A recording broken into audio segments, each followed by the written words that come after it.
H.C. Andersen har sagt, at rejse er at leve. Jeg har rejst 2.000 dage de sidste 10 år. Så ifølge H.C. Andersen har jeg levet mere end de fleste. Men jeg er langt fra færdig endnu. Det største mål mangler stadig. Jeg hedder René Holten Poulsen. Jeg er professionel kajakroer, og i 2016 vinder jeg OL.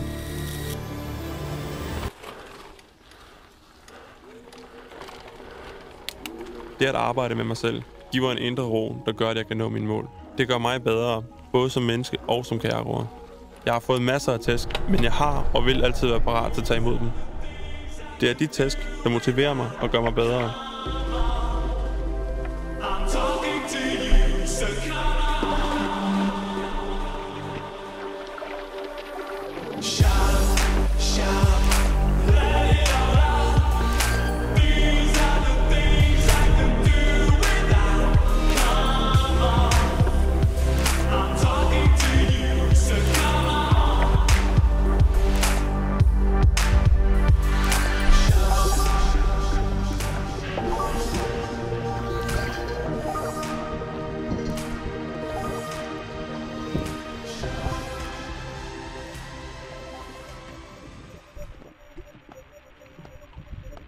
Hvis du er blevet nummer 2 nok gange, så må du på et tidspunkt indse, at du må gøre noget ekstra for at vinde.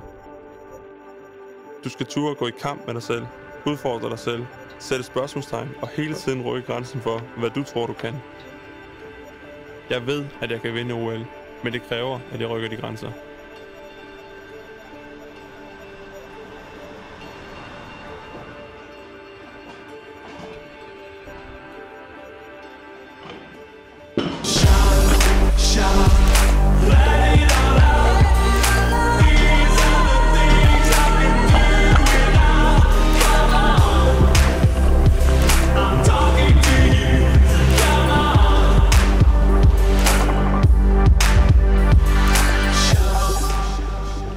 Min rejse er en søgen efter det perfekte.